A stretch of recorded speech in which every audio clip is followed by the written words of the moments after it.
আসসালামু আলাইকুম everyone, welcome back to my channel. কাছের এবং দূরের যে যেখান থেকে আমার এই ভিডিওটি দেখছেন, আশা করি সবাই ভালো আছেন।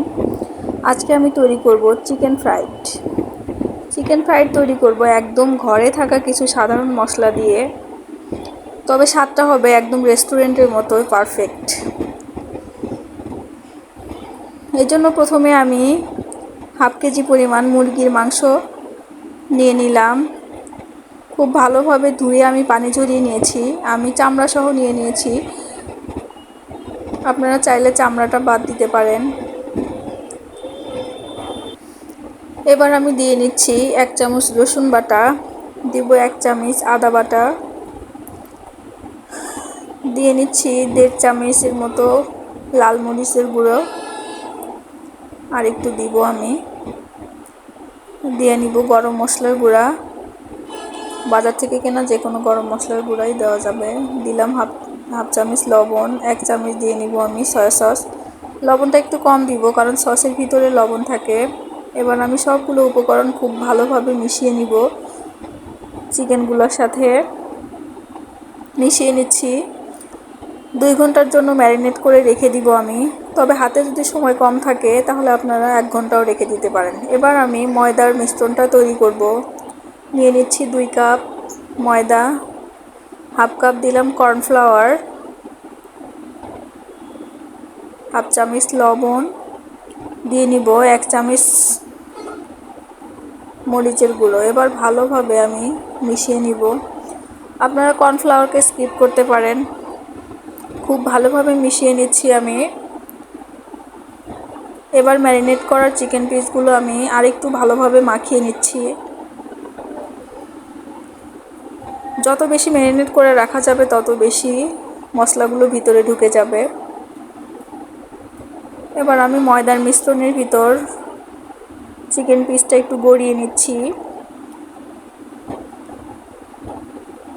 হাত দিয়ে চেপে নিচ্ছি একটু। আমি একটা পাত্রের ভিতর আমি নিয়ে নিয়েছি নর্মাল তাপমাত্রায় রাখা পানি।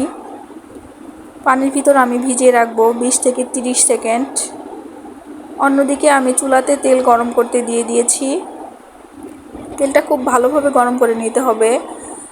20-30 সেকেন্ড পর আমি চিকেন পিসটা উঠিয়ে ময়দার ভিতর আবার চেপে চেপে কোটিং করে নিব।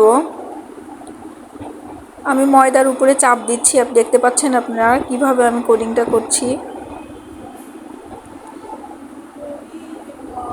আপনারা যদি লেয়ারটা বেশি পরিমাণে করতে চান তাহলে আর একবার পানির ভিতর চুবিয়ে ডাবল কোটিং করে নেবেন। আমি বেশি কোটিং করব না, আমার হয়ে গেছে। আমি গরম তেলে দিয়ে নিচ্ছি। তেলটা খুব ভালোভাবে গরম করে নিতে হবে, না হলে উপরের লেয়ারটা খুলে যাবে। আমি এক পাশটা লাল হয়ে যাওয়ার পর অন্য পাশটা ভেজে নিচ্ছি। চুলার আঁচটা মিডিয়ামে রাখতে হবে। আমি ভেজে নিচ্ছি খুব ভালোভাবে। যেহেতু ব্রয়লার মুরগি নিয়েছি আমি, 10 থেকে 15 মিনিট ফ্রাই করলেই হয়ে যাবে আমার। আমি এপাশ ওপাশ উল্টিয়ে খুব ভালোভাবে ভেজে নিচ্ছি।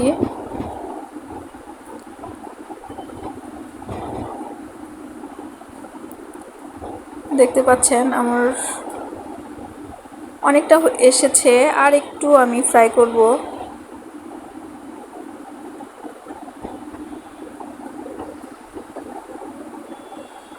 এপাশ ওপাশ ঘুরিয়ে আমি করে নিচ্ছি ফ্রাইটা। এবার আমি উঠিয়ে নিব। হয়ে এসেছে আমার ফ্রাইটা। এবার বাকিগুলো আমি দিয়ে এভাবে ফ্রাই করে নিব।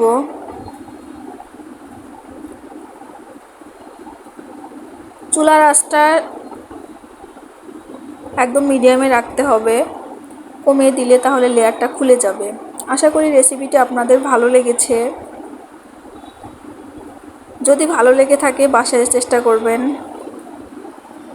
কমেন্ট বক্সে জানাবেন কেমন হয়েছে। এতক্ষণ আমার ভিডিও দেখার জন্য ধন্যবাদ। আমার চ্যানেলটি সাবস্ক্রাইব না করে থাকলে প্লিজ সাবস্ক্রাইব করে ফেলুন, আর পাশে থাকা বেল বাটনটি অন করে রাখুন পরবর্তী নোটিফিকেশন সবার আগে পাওয়ার জন্য। সবাই ভালো থাকবেন, সুস্থ থাকবেন। আল্লাহ হাফেজ।